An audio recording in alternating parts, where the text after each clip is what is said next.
Hey everyone, and welcome to another deep dive. This time, we're all about UFOs.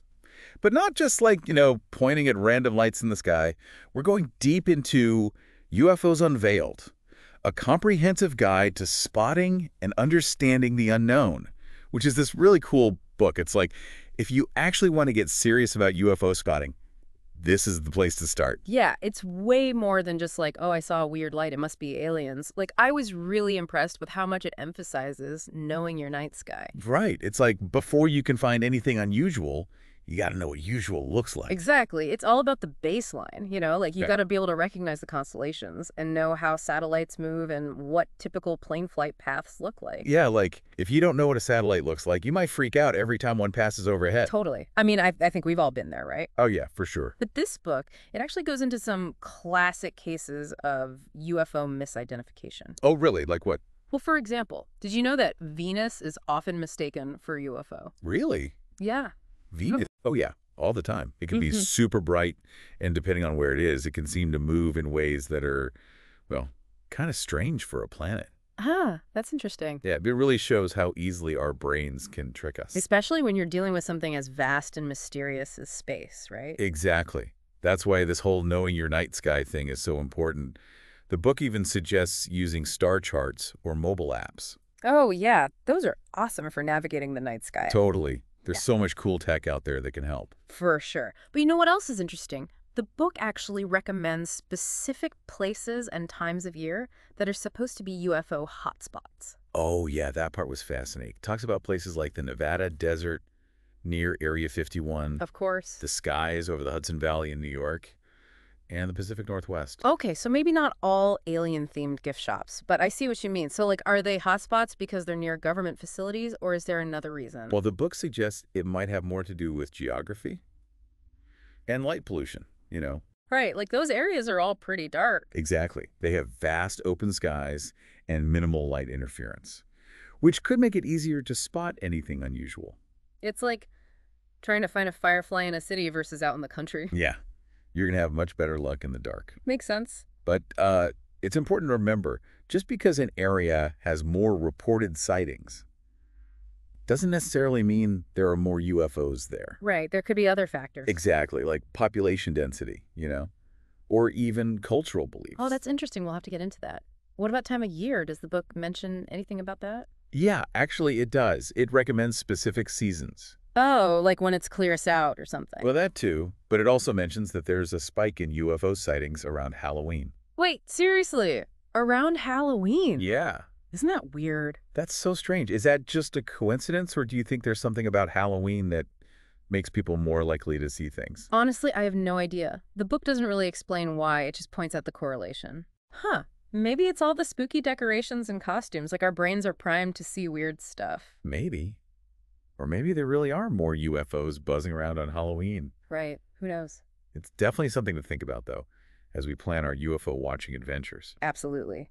But before we grab our costumes and head out, we need to talk about the right equipment to use. I'm guessing we're talking binoculars, telescopes, that sort of thing. You got it. The book goes into detail about choosing the right gear. I bet there's a lot more to it than people think. Oh, yeah, for sure. It's not just about pointing any old pair of binoculars at the sky. Right. Like, it talks about different levels of magnification for telescopes and how to choose the right ones for what you're trying to see. Cool. And it really emphasizes the importance of clear documentation, too. Oh, that's smart. Like, a blurry photo isn't going to convince anyone. Exactly. So we're talking tripods, long exposures, maybe even some fancy lenses. Exactly. It covers all the essential photography techniques. Nice. It even touches on night vision equipment. Oh, wow. Now we're getting serious. Yeah, but it stresses that it's not just about having fancy gadgets. It's about knowing how to use them. Right. Like, no point in having a Ferrari if you can't drive stick. Exactly. It's all about the right tools and the right skills. I like that. Okay. So we've got our location, time of year, and gear sorted. But there's one thing we haven't factored in yet. The weather. Oh yeah, Mother Nature can definitely throw a wrench in your plans. So I'm guessing a clear night sky is the best bet. Yeah, definitely. But the book also explains how different weather conditions can mess with visibility. Really? Like how? Well, for example, it talks about how temperature inversions can create illusions. Temperature inversions. Yeah, it's where a layer of warm air sits on top of cooler air, Oh, right. I remember hearing about that. and it can cause light to bend in weird ways. Interesting. So even if it looks clear, there could be stuff going on that messes with what you're seeing. Exactly. It's like Mother Nature's playing tricks on us. So basically, checking the weather report is a must before any UFO hunt. Absolutely. It could save you a wasted trip. Okay, so we've covered a lot of ground here. It's like UFO spotting is a whole science. It really is. Yeah. And we've only just scratched the surface. There's a whole other side to UFO spotting that we haven't even talked about yet. The psychological and cultural side of things. Ooh, that sounds fascinating. Like, why are we so drawn to the idea of UFOs in the first place? Exactly. And how do our beliefs and cultures influence what we think we're seeing? Okay, I'm hooked. Get ready, because we're about to go deep into the psychology of UFO sightings. It's going to blow your mind. Can't wait. Okay, so we've covered the basics of UFO spotting, the gear, the locations, the best times to go out. But now I really want to dive into something. Why are we so obsessed with UFOs in the first place? What is it about these unexplained lights that captures our imagination? It's a great question, and one that researchers have been trying to answer for decades. And this book actually offers some really interesting insights.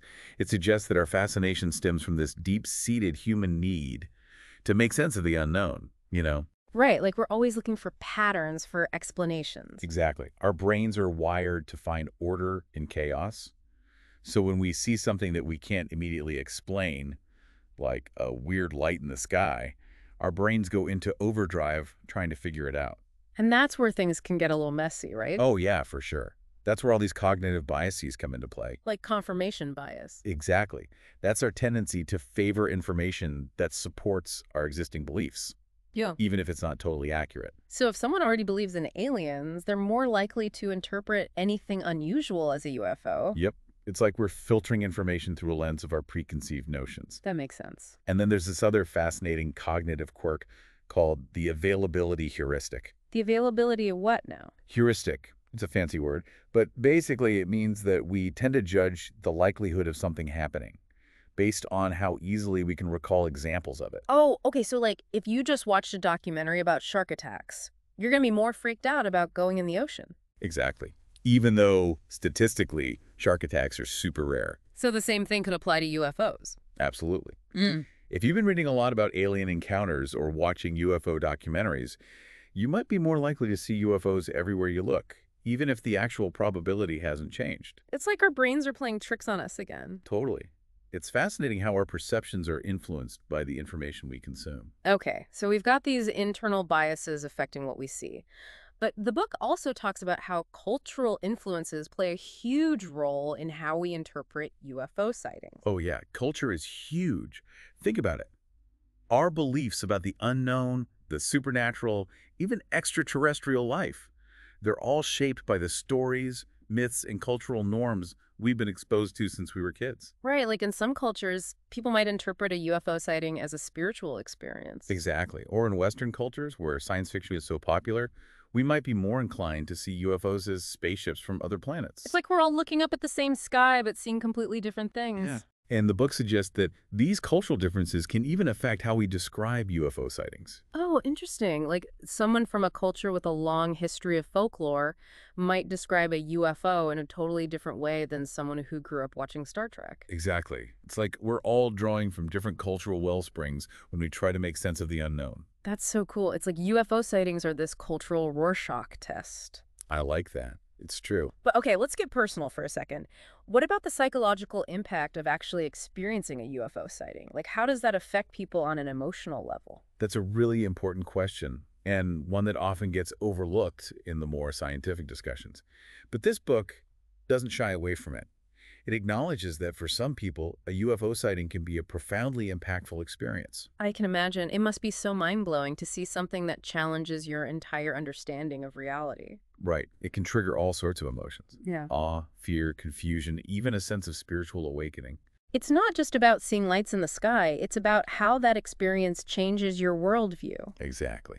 And this psychological impact is something that we need to take seriously. Because it's hard to measure, right? It's such a subjective experience. Exactly. Yeah. But the book makes it clear that these personal experiences are valid and worth exploring. I love that. It recognizes the human element at the heart of all this. Yeah, it's not just about data points and evidence. Yeah. It's about how these encounters affect people on a deep personal level.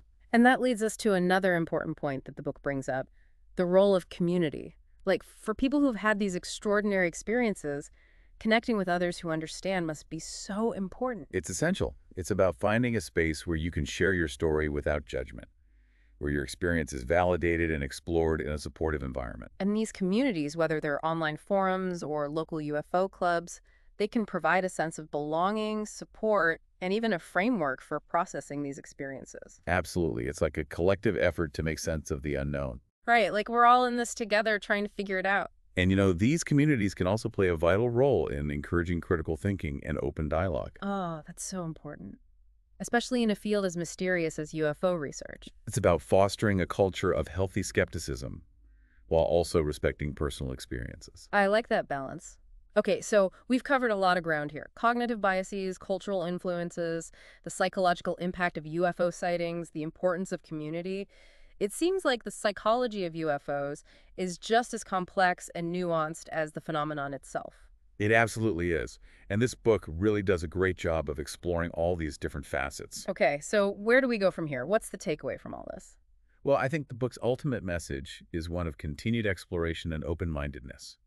It's an invitation to keep looking up, to keep questioning, to keep that sense of wonder alive. Because there's still so much we don't know, right? Exactly. And okay, the mystery is part of what makes it so fascinating. I love that. And who knows? Maybe by understanding the psychology behind UFO sightings, by examining our own biases and cultural lenses, we can get a little closer to unraveling this enduring mystery. I'm ready to keep exploring. Welcome back, deep divers. I don't know about you, but my brain is buzzing after that last segment. We've been talking about all the things that can make us think we see a UFO when it might be something else entirely. Yeah, like it's almost more about us than what's actually up there. Right.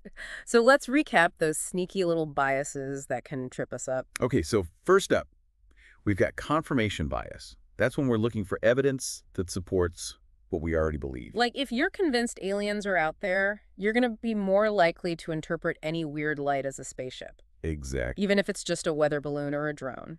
And it's not just that we ignore evidence that contradicts our beliefs. We actually tend to remember the stuff that supports them better. It's like our brains are playing favorites. Okay, so what about the other one, the availability, whatchamacallit? Ah, yes, the availability heuristic. That one's a mouthful. It is, but it's a really important concept. Basically, it means that if we've been thinking about something a lot, we're more likely to see it everywhere. Oh, I get it. Like, if I just watched a scary movie, I'm going to jump at every little noise, even if it's just the wind. Exactly. Your brain is primed to see danger everywhere. So the same thing happens with UFOs. Exactly. If you've been reading a lot about UFO sightings, your brain is going to be more likely to interpret any strange light in the sky as a potential alien craft. So basically, we have to be really careful about what we feed our minds. Absolutely. The more we expose ourselves to certain ideas, Yeah. the more likely they are to shape our perceptions. It's like we need to train our brains to be more skeptical. I think so, yeah. Not in a cynical way, but in a way that encourages critical thinking. Right, like always asking questions and looking for alternative explanations. Exactly. And that brings us to the other big factor that influences how we perceive UFOs, our culture. Right, we talked about how different cultures have different myths and stories that shape how they see the world. And those stories can really affect how people interpret UFO sightings. Like someone who grew up hearing legends about dragons might see a strange light in the sky and think, oh, a dragon. While someone else might see the same light and think, spaceship? It's wild. It really is. And it just goes to show there's no one-size-fits-all explanation for UFO sightings. Because everyone is bringing their own unique perspective to the table. Exactly. So how do we even begin to approach this objectively? That's a tough one. But I think the first step is awareness. We have to recognize that our own biases and cultural backgrounds are going to influence what we see. Right, like step back and say, okay, this is what I'm seeing, but how much of this is just me? Exactly. And then from there, we can start to ask more critical questions. Like, what are other possible explanations for this? What does the evidence actually say? It's like we have to become our own little UFO investigators. I like that. And remember, even if we can't explain something, it doesn't mean it's not real or that it's not important. Right. The mystery is part of the fun. Exactly. And who knows, Maybe by understanding how our minds work, we can actually get closer to solving the UFO mystery. I hope so. That would be amazing. Well, this has been an incredible deep dive. We've learned so much about UFOs, but also about ourselves. Yeah, it's been a journey of self-discovery as much as anything else. So to wrap things up, I just want to say, keep looking up, keep asking questions, and keep that sense of wonder alive. Because the universe is full of mysteries. And who knows what we'll discover next. Thanks for joining us on the deep dive, and we'll catch you next time.